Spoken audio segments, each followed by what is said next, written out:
Hello everyone, welcome back to Intellify's video tutorials.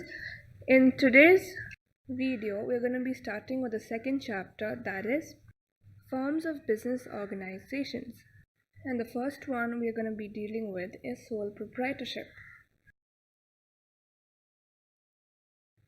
The topics that we will be covering in this video are the concept of sole proprietorship, the merits of sole proprietorship, and also the limitations of sole proprietorship.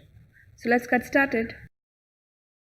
Okay, so let's begin by looking at the word sole proprietorship.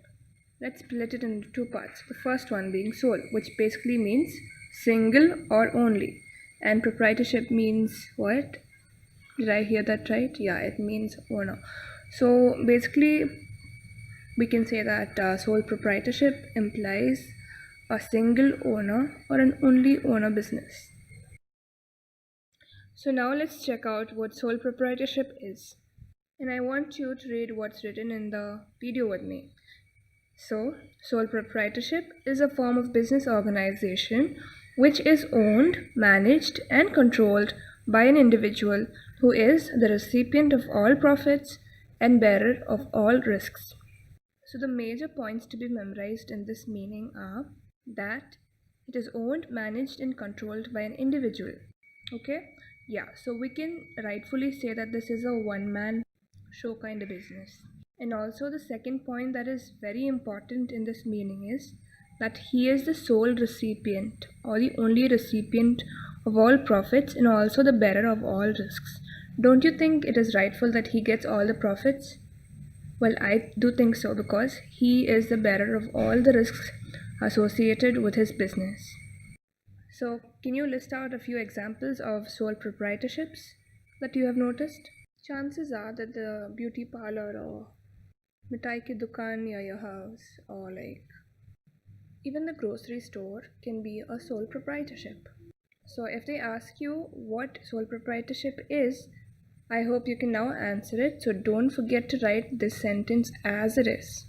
Or just make sure you don't forget to write the major points that I told you, that is owned, managed, and controlled by an individual, and also that he is a sole recipient of all profits and bearer of all risks.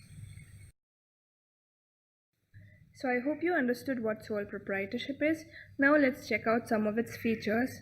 And yeah, I guess this portion can be asked for maybe 5 marks or something.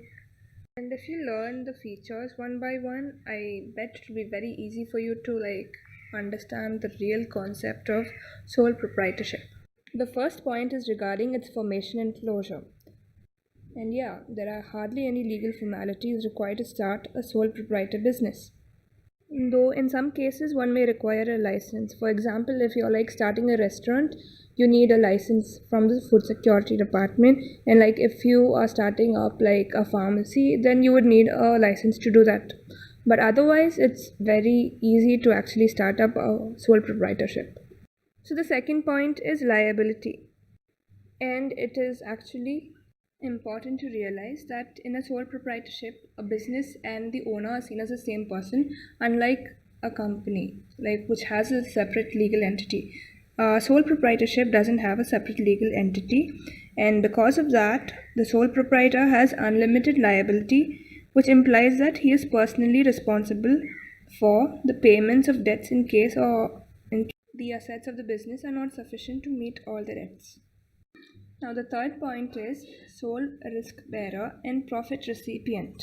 As we discussed in the meaning earlier, we did notice that a sole proprietorship is owned, managed, and controlled by an individual, and this individual is a person who is the recipient of all profits and also the bearer of all risks of that business.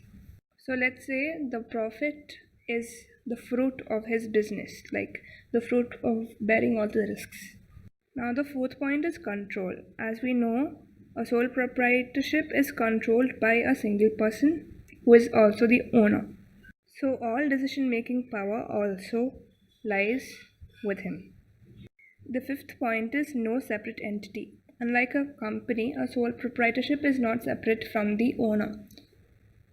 Here, the business is equals to the businessman. Now the last point is lack of business continuity. Since the owner and the business are treated as the same entity, death, insanity, imprisonment, physical ailment, or even bankruptcy of the sole proprietor will have a direct and detrimental effect on the business and may even cause a closure of the business. So, what it tries to mean is that if the owner becomes insolvent or if he dies, then that's it for the continuity of the business.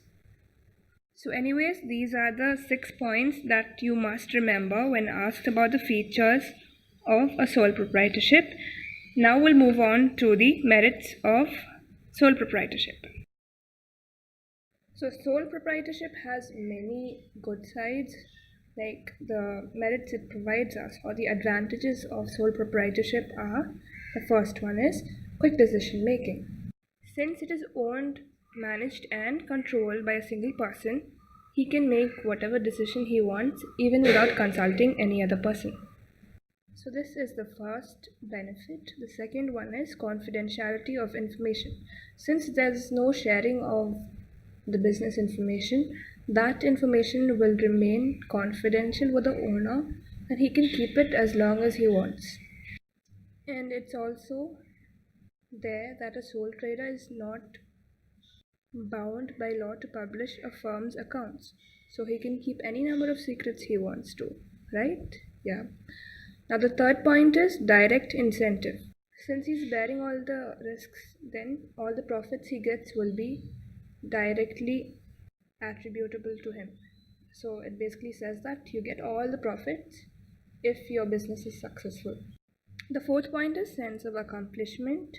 It basically says that you'll have this personal satisfaction once you see something of your own being successful. Just think of it as maybe a project or a homework assigned to you. So when you do it by yourself without any other person's help, you feel really satisfied when the result comes out positive, right? So it's like the same kind of thing. This also acts as a boost to a person. The fifth point is ease of formation and closure. As we discussed in the features, it is very easy to form and also close a business. It can be formed without much procedures like licensing and stuff. And also it can be closed in the sense you can close it whenever you want to. And also if you die, that's the end of your business. And if you become insolvent, that can also indicate an end to your business. The last point is one-man control. It basically says that the entire business is controlled by an individual, so he is a sole person responsible of managing and controlling it. So yeah, one-man control is a point that I added. It's not part of the textbook, but you can also note it down. So I hope you understood some of the merits. You're also free to write in any of the merits by yourself. Now let's move on to the last part of the video, that is limitations. Can you think of some limitations of sole proprietorship? I'll give you 5 seconds. Think of some. Okay, now with the limitations you have in mind, let's move to the limitations discussed in the text. Okay, so limitation is the last part of the video. I hope you've understood whatever we've discussed so far. So there are basically 4 major limitations of sole proprietorship. Let's just list them out one by one. The first one is limited resources. The second one is limited life of a business concern. Third one is unlimited liability. The fourth one is limited managerial ability. So now let's check all of them out one by one. The first one is limited resources. So the resources available to a sole proprietor are limited to his or her personal savings and borrowings from others. This is also one major reason why the size of the business rarely grows much and generally remains small. Now coming to the second point, limited life of a business concern. As we discussed earlier, if the owner dies, the business will definitely die. If the owner becomes insolvent, the business also discontinues. And also, if the owner becomes ill, it will affect the business as well. We should always remember that in the eyes of law, the proprietor and the owner are considered one and the same. That is, the business and the owner are considered as the same person. Now, the third point is unlimited liability. This basically tells us that if the business fails, then the creditors of the business can recover their dues from not only the business but also from the owner of the business as well.